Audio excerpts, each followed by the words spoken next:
4C Natural here, and I'm back with another video. Today we're talking about 5 reasons why your protective style isn't growing your hair. So if you're not new to the natural hair community, you know about protective styling. That's the idea that putting your hair in a style that tucks the ends away will protect it from breakage and damage. So a lot of people have been touting this as a way to protect your hair and help it grow. Some popular protective styles include box braids, weaves, cornrows, crochet, anything that basically will have your hair tucked away and the ends not exposed is considered a protective style.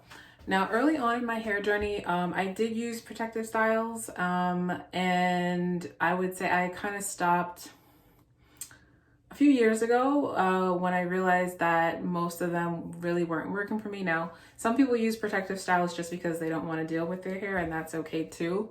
But this is mainly for people who have tried protective styles for growth and they're not seeing any results from protective styling. So I'm going to go right into it. These are 5 reasons why the protective styling might not be working for you. So number 1, you're experiencing a lot of breakage during the installation and the takedown process. So a lot of protective styles are going to require a lot of manipulation. For example, if you're getting a sew-in weave, you're going to have to cornrow your hair. And for most people, that's going to include a lot of manipulation. If you're getting it done professionally, you know how it is. They're going to braid it pretty tight, creating a lot of tension on your hair. And if you have fragile hair like mine, you can just expect breakage.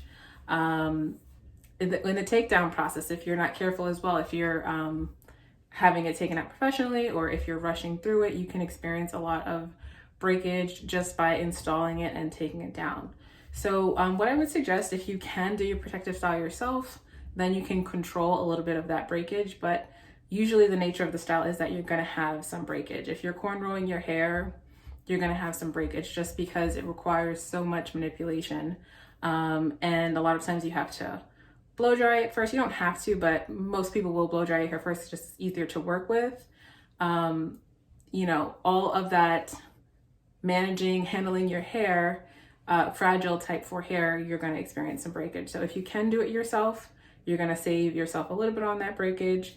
And if you're taking it down yourself, just taking your time, doing it slowly, making sure your hair is oiled before you start taking it down, that'll make a huge difference there. So number 2, and this is one that I don't hear a lot of people talking about, but the weight of the additional hair is breaking your own hair. And so this is something that I experience because I have very fine hair, and this might be less of an issue if you have super thick hair or if your hair is not type 4, but definitely for me, the weight of those protective styles with added weave, they break my hair. So especially if I'm having long box braids, I can just expect to lose a couple of inches. So I don't do those kind of styles anymore. What I would suggest, what I have found to be the best for me in terms of reducing breakage and still getting the growth is crochet. So crochet, just because of the way it's done, it's very light.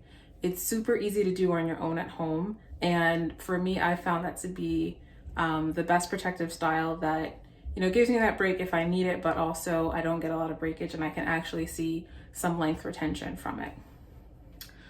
So number 3, the dryness of the additional hair is breaking your own hair. So if you're using fake hair, a lot of times it's very dry, especially the synthetic hair.